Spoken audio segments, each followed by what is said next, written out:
Chapter 10:18 Unexpected. Empress Burrow, by the side of Viscount Stratford's mansion. Fors and Zio, who were dressed in black dresses, hid in a dark corner.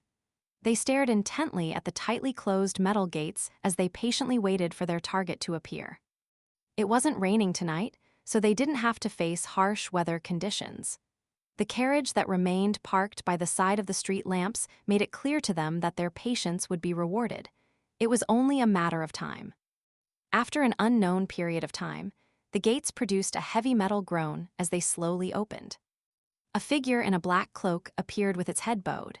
The figure walked to the side of the carriage and nimbly boarded the carriage. "Is that her?" Fors lowered her voice and asked Zio. She didn't have Beyonder powers that could restore a target's characteristics from a mere description, and she had never seen her before. Therefore, she couldn't rely on her spiritual intuition or astromancy to make a judgment. Zio nodded in affirmation and said, "Yes." As they quietly conversed, the rental carriage sped up and left the side gates. Zio immediately left her hiding spot, prepared to use her sheriff's Beyonder powers and the physical enhancement that being an interrogator gave her to lock onto her target while jogging. "What are you doing?" At that moment, Fors pressed down on her shoulder, foiling her plans. "Track her." Zio looked back at her friend in puzzlement. Fors looked at the rental carriage that hadn't completely pulled away from them and asked thoughtfully, "What are you tracking her for? Also, didn't you say that the target has a rather powerful Beyonder, protecting her once you enter the Backland Bridge area?" "That's right." Zio first answered the second question before saying, "Your question is very odd. The reason you track someone is to determine the target's appearance, identity, and motives." Fors retracted her left hand from Zio's shoulder and revealed a smile. "Since the target is protected by a rather powerful Beyonder, it will be difficult for us to complete the tracking in the Backland Bridge area. We won't be able to find her residence and figure out her true identity. Do you wish to directly fight her guardian? Although you have me to help, are you certain about that person's strength? How certain are you? Will it be very dangerous? Besides, once the battle begins, it will definitely alarm the target. This is the same as stopping the carriage midway and confronting her directly. It will foil your primary objective.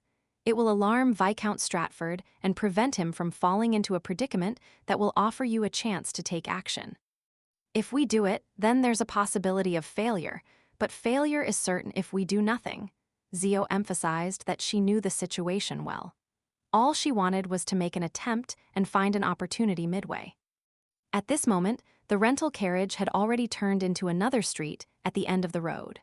Fors watched the back of it gradually disappear as she shook her head and smiled. No, we need to change our way of thinking. We should first attempt to figure out the target's appearance.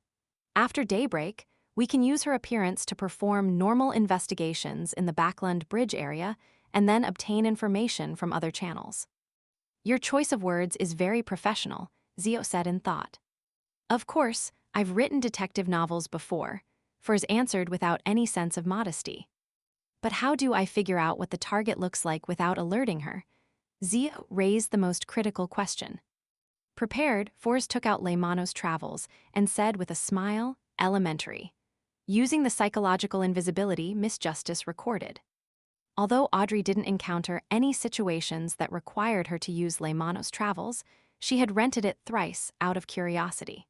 She studied the uses and traits of the Beyonder powers recorded, and she recorded her own Beyonder powers into it. This included the rather useful psychological invisibility. As for her true identity, Zio and Fors were increasingly certain of it, but they didn't directly ask or do any further investigations. That was the most basic form of respect towards other Tarot Club members. After hearing her friend's answer, Zio came to a realization and was instantly inspired. Fors continued, "By using the Beyonder powers on this page, you will be placed in the sensory blind spots of all surrounding creatures. They wouldn't be able to see you even if you were to jump around in front of them. That way, you can directly board the carriage and stand in front of the target, openly taking in her appearance and remember all her traits." Heh, I sometimes think that people who use psychological invisibility might end up being squashed to death by huge creatures that happen to walk past if they're unlucky. Don't make too much noise later. Don't speak to any nearby creatures, or else you will garner attention. Let psychological invisibility be dispelled automatically. Yeah, Zio nodded, then she raised another issue. How do I prevent the target from discovering the sudden opening of the carriage door while it's driving? Without waiting for Force's reply, she immediately pressed, "Did you record the door opening beyond our power?" Guess? Force smiled as she handed Leymano's travels to her friend, telling her which pages psychological invisibility and door opening were on. With this in mind, Zio immediately ran amidst the shadows, chasing after the rental carriage. Before long, she saw her target. Her right hand immediately trembled as she made the bronze-green notebook reveal a yellowish-brown goatskin page. She slid her fingers gently, and Zio seemed to see countless rippling light appear on the surface of a deep lake spread outwards. When her vision returned to normal, she sped up and rushed to the side of the carriage. To ensure nothing went wrong, Zio didn't immediately take action. With a few wide strides, she overtook the horse.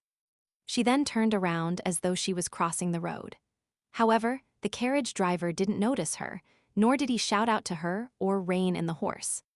After confirming the effects of psychological invisibility, she sped up and dodged the horse's galloping and came to the side of the carriage.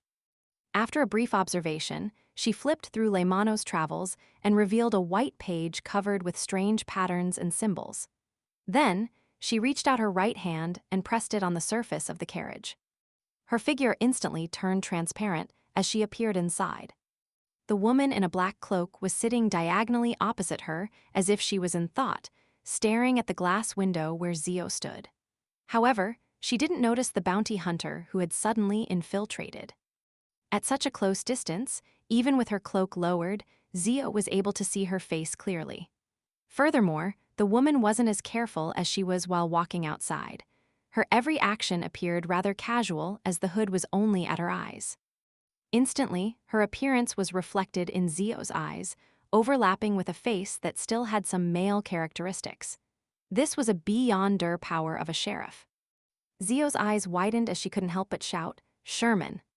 She could foresee that the woman who often entered Viscount Stratford's residence was rather beautiful, but she never expected the woman to be her friend, Sherman. He was once a young man. A man who wasn't considered androgynous now looked beautiful. He had the charm of a woman. At that moment, Zio couldn't help but size up Sherman. She couldn't associate her figure with the young man she used to know with each other. If it wasn't for her Sheriff Beyonder powers that allowed her to confirm that the person opposite her was Sherman, Zio definitely would have imagined that she had made a mistake. And even so, she still suspected whether the person was Sherman and was instead Sherman's twin sister. Upon hearing the surprised question, Sherman realized that there was another person in the carriage at some point in time, someone familiar. Bounty hunter Zio Derecha. Having already changed her name to Sherman, she was first alarmed, but the words Trissy often mentioned instinctively appeared in her mind. You cannot meet people you used to know. Do you want your husband, your beloved, to know of your former state?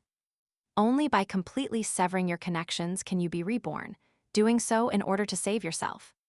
Such words quickly flashed across Sherman's mind as a terrifying thought emerged in her thoughts. Kill her. This thought seemed to come from a demon in the abyss, as it constantly whispered in Sherman's ear as it resonated in her heart. Kill her. Kill this person who recognized you. Only by doing so can you truly escape the past and not lose the present. Kill her. Sherman didn't answer Zio's question. Her left hand slowly clenched up while slightly trembling. Zio sensed the intense emotions running through the person opposite her and confirmed that it was Sherman. Immediately, she asked in concern, "How did you become like this? Where have you been all this time? Did you encounter something? Were you hurt?" Sherman's lips quivered as her left fist relaxed a little. She said with a sobbing tone, "I've already begun a new life. Don't disturb me again, all right? I don't want to lose everything I have now. I don't want to see people that I knew in the past." The more she spoke, the faster it became. It became obvious that it was a plea. Zio was taken aback for a few seconds before staring at Sherman, Pursing her lips, she said, "Okay." She didn't stay any longer and reached out to open the carriage window and jumped out. Sherman silently watched this entire process and finally exhaled before she slumped into her seat like she had lost all her strength. It wasn't easy for her to control the demon in her heart. At this moment, she saw a figure rapidly outline itself out of thin air beside her. The figure wore a black, old-fashioned dress, but it didn't diminish her beauty and disposition. She sat there silently without a word, but it was impossible to not look at her. Demoness Trissy. "Why didn't you kill her?" Trissy asked with a smile, not revealing any gloominess. It was as like an idle chat where she would ask what she had drunk the previous night. "She's one of the few people who didn't ostracize me. She even helped me," Sherman replied in shock before frowning. "Why are you here?" Trissy smiled and said, "I'm protecting you." Without waiting for Sherman's answer, she said, "You seemed to be in a good mood when you came out." Sherman recalled what had happened and bashfully said, "Maybe, perhaps, I have a chance of becoming a mother." As she spoke, she touched her stomach with her right hand. The corner of her lips couldn't help but curl. "I feel him K-kicking me." Sherman suddenly froze and blurted, "How could it be so fast?" She wasn't sure if she could get pregnant today. Upon seeing her reaction, Trissy smiled even more charmingly.